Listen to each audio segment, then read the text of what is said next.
কত? ছানা কাটা। আমি এখনো বিলিভ করতে পারছি না যে আমি পুরীতে পৌঁছেছি। আমরা যখন 2019 সালে এসেছিলাম তখন কিন্তু, আর আমরা রাত 12টার সময় ওকে সারপ্রাইজ দেবো বলে আগের ব্লগে তোমরা দেখেছো আমরা কলকাতা থেকে পুরী এসেছি দৌড়ি এক্সপ্রেস করে। আজকের আরও একটা সত্যি মানে নতুন ব্লগ নিয়ে চলে এসেছি। আর এখন আমরা পুরীতে সমুদ্রের পাড়টা এক্সপ্লোর করবো। তো চলো ঘুরে দেখা যাক। কাকু আছে এগিয়ে, কাকিমা আর জেঠিমা গল্প করছে এখন, আর সৌমিক আমাদের ক্যামেরা করে দিচ্ছে। সৌমিক, লাস্ট কবে পুরীতে এসেছিস? আমি এসেছিলাম 2016-তে, এই পুজোর আগে, মানে আমি মনে আছে সম্ভবত সেপ্টেম্বর মাসের শেষ বিকেল, মহালয়ার দিন বিকেলে এসেছিলাম। মানে মহালয়ার দিন বিকেলে স্টার্ট করেছিলাম, পরের দিন পৌঁছেছিলাম, আর 16 দিন বাড়ি গেলাম। আবার 9 বছর পর পুরীতে এলাম, ভালো লাগছে, অনেক কিছু পাল্টে গেছে। পুরী ভাইবটা একই আছে। আমরা লাস্ট 2019 সালে এসেছি, মানে তুই 9 বছর আমি 6 বছর। চলো, মানে 3-এর সংখ্যায় আছে সব। আর এই সবাই রেডি হয়ে দাঁড়িয়ে আছে। আমরা এসে কোনো চেঞ্জ করিনি, সোজা বেরিয়ে যাচ্ছি মন্দিরের উদ্দেশ্যে। মন্দির খোলা নেই জানি, বাট বাইরে থেকে একটু দেখি। প্রথমবার এসেছি তো ভীষণ ভালো লাগছে, মানে ভীষণ এক্সাইটেড লাগছে। আর সাইডে সমুদ্র, আর এই সমুদ্রের পাড় ধরে আমরা যাচ্ছি। সমুদ্রের পাড়টা দেখছি অনেকটা চেঞ্জ হয়ে গেছে। আমরা এখন যাচ্ছি জগন্নাথ মন্দিরের দিকে, আর মন্দিরের পশ্চিম গেট থেকে আমরা এখন প্রবেশ করব। আমরা এই রাস্তা ধরে মন্দিরের পশ্চিম দিক থেকে প্রবেশ করছি। অবশ্য মন্দির এখন বন্ধ হয়ে গেছে, ওই আশপাশটা ঘুরে দেখবো আর মন্দিরকে দর্শন করব, তারপর পরে জগন্নাথ দেবকে দর্শন করব। এই দেখো মন্দির, ও দেখে কি শান্তি লাগছে। মনে মনে একটা অন্যরকম অনুভূতি হচ্ছে। কবে থেকে আসবো করছি, আসতে আর পারছিলাম না, তো অবশেষে এলাম। দারুণ লাগছে। তো আমরা 4 জন একসাথে এসেছি, 4 জন আছি।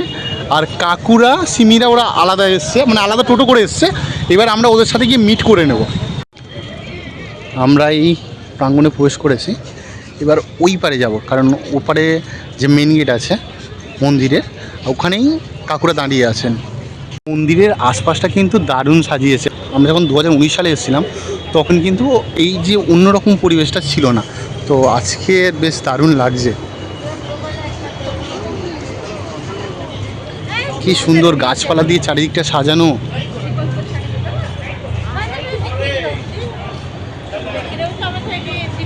এখান থেকে মন্দিরের চূড়াটা দেখো কি অপূর্ব লাগছে।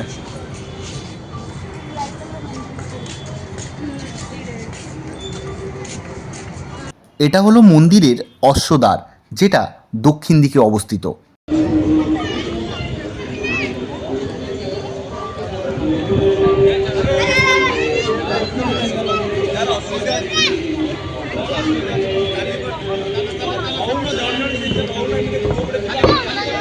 আর চারিদিকটা গাছপালা দিয়ে এত সুন্দর সাজিয়ে রেখেছে। এই যে পরিবেশটা আছে না, পরিবেশটা একটা অন্য রকম অনুভূতি সৃষ্টি করছে। আমার চোখে জল চলে আসছে যে কবে থেকে আসবো করছি, অবশেষে এলাম, আসতে পারলাম। আমরা এখন যাচ্ছি মেন যে গেট আছে সেই দিকেই। এই জায়গাটা দেখো কতটা বড়, এবারে কিন্তু অতটা গাছপালা লাগানো নেই।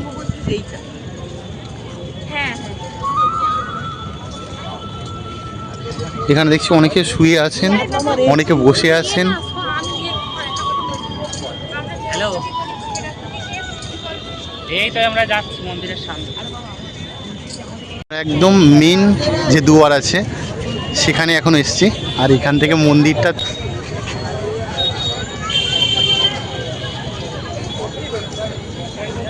সৌরভ কেমন লাগছে? সৌমিক চলে গেছে ফটো তুলতে। আমি এখনো বিলিভ করতে পারছি না যে আমি পুরীতে পৌঁছেছি।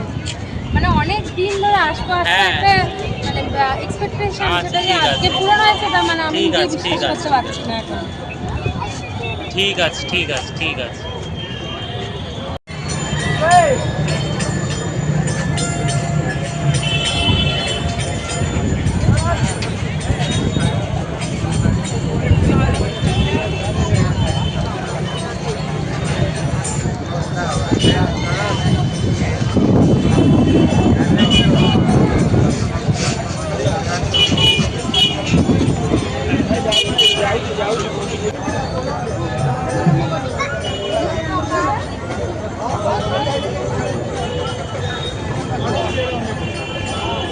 আজকে বিশ্বকর্মা পূজা, সেখানে বিশেষ তিথি আছে, আর সেই জন্যে মন্দির প্রাঙ্গণে কিন্তু অনেক ধরনের অনুষ্ঠান হচ্ছে দেখতে পাচ্ছি।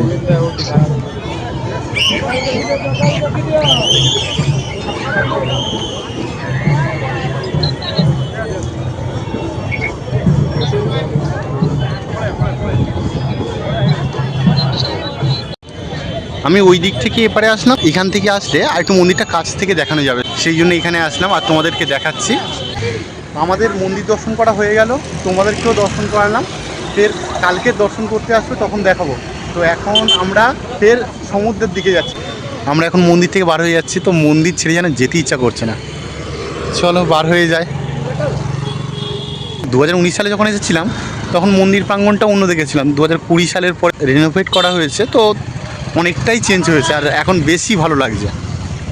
আমরা এখন এই রাস্তায় সোজা চলে যাচ্ছি, গেলে স্বর্গদ্বার চৈতন্য মহাপ্রভুর যে স্ট্যাচু আছে সেখানে গিয়ে উঠবো। এই রাস্তায় অনেক কিছু দোকানপাট আছে, সামনে দেখলাম অনেক মিষ্টির দোকান আছে। তো আমরা এখন হেঁটে যাচ্ছি, এখান থেকে মন্দির থেকে মোটামুটি 1.1 কিলোমিটার। এখন স্বর্গদ্বার যাওয়ার রাস্তায় একটা মিষ্টির দোকান দেখতে পেয়েছি, অনেক কটাই আছে। তো সৌরভ, মৌলি আর সৌমি চলে গেছে মিষ্টি কিনতে, মিল্ক অ্যান্ড সুইটস। সৌরভ কি নিয়েছো?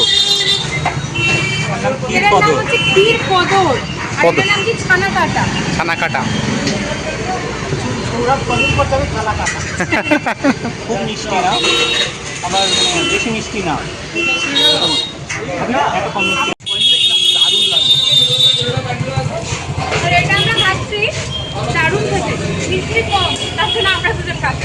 এই রাস্তায় দেখলাম প্রচুর মিষ্টির দোকান, অলিতে গলিতে মিষ্টির দোকান বলা যায়, অলিতে গলিতে আছে। আমরা মিষ্টিটা ফিনিশ করে এখন সোজা যাচ্ছি সমুদ্রের দিকে। রাস্তা দিয়ে হেঁটে হেঁটে যাচ্ছি, আর এখানে যে স্ট্রাকচারটা দেখো, টেরাকোটার যে কাজ হয় ওই ধরনেরই, হয়তো পাথরের, এটা অন্ধকার হয়ে আছে, কালকে সকালে দেখাবো। এই রাস্তা দিয়ে হেঁটে যাচ্ছি, এখানে একটা মন্দির দেখতে পেলাম, তবে মন্দিরটা এখন বন্ধ আছে। আর শপিং করার জন্য প্রচুর দোকান রয়েছে। কালকে 18 তারিখ সৌরভের জন্মদিন, আর আমরা রাত 12টার সময় ওকে সারপ্রাইজ দেবো বলে ছোট কেক নিলাম, আর কালকে বড় কেক কাটবো, সেটা একদমই বলবো না ওকে। তাতে শ্রমিক রাতের বেলা মঞ্জিস খোলা আছে, ওর জন্য দুটো ছোট পেস্ট্রি নিয়েছি। এখন আস্তে আস্তে দোকানপাট বন্ধ হয়ে যাচ্ছে, অনেকটাই রাত হয়ে গেছে, তবে মিষ্টির দোকানটা বেশ দেখলাম খোলা আছে। চৈতন্য মহাপ্রভু স্ট্যাচু আর সামনে সমুদ্র। এখন মার্কেট বন্ধ হয়ে গেছে। সমুদ্রের পাড়ে যে হাওয়াটা হচ্ছে সেটা কিন্তু অসাধারণ, প্রাণ জুড়িয়ে যায়। সি বিচ মার্কেটটা কিন্তু, এটা স্বর্গদ্বার সি বিচ মার্কেট, তো এখন বন্ধ হয়ে গেছে, কিছু কিছু দোকান খোলা আছে। তো আজকে তো আমরা শপিং করবো না, আজকে জাস্ট এমনি ঘুরবো। সৌমিক উত্তেজিত হয়ে পড়েছে, প্যান্ট গুটিয়ে নিয়েছে। এখন আমরা সমুদ্রের পাড়ে এসেছি, আর এই যে হাওয়াটা অসাধারণ। সৌমিক তো পাগলা হয়ে গেছে, তোরা কেমন লাগছে? সাথে আমরাও পাগল হয়ে গেছি, ও কেঁদে বেরোচ্ছে আনন্দে। সৌরভের প্রথমবার পুরী, সৌমিক নেমে গেছে অলরেডি। এই সমুদ্রের ঢেউ আসছে, এই প্রথম ঢেউটায় পা দিস না মাথায় দিয়ে। আমি নিচে গিয়েছিলাম, আমার জুতোটা পুরোটা বালিতে ভর্তি। মৌলি আর সৌরভ এখন সমুদ্রের ঢেউ খাচ্ছে। আমরা জলাকেলি করছি, আমরা উন্মাদ হয়ে গেছি, আমাদের আর মাথা আমাদের মধ্যে নেই।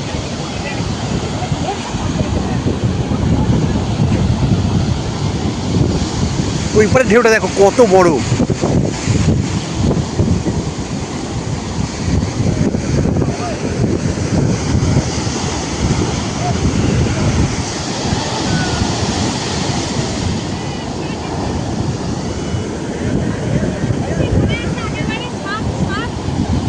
অবস্থাটা শুধু দেখো,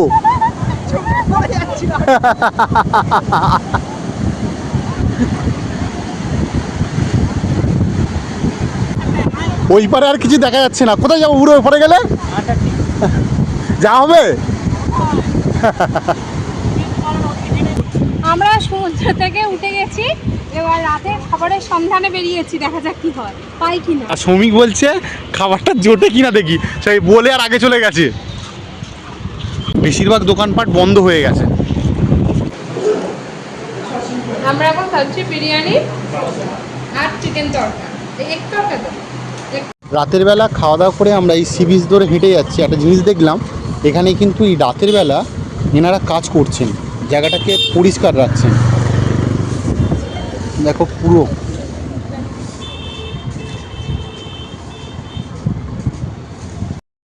আজকে 18ই সেপ্টেম্বর, সৌরভের জন্মদিন।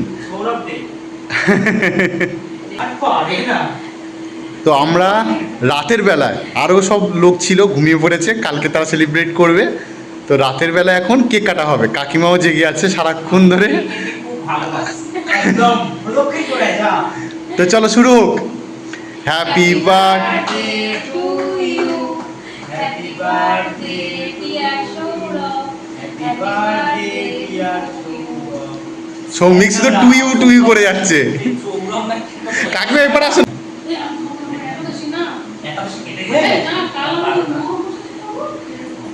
কাকিমার একাদশী বলে কাকিমা কেক খেতে পারছে না, কালকে খাবে।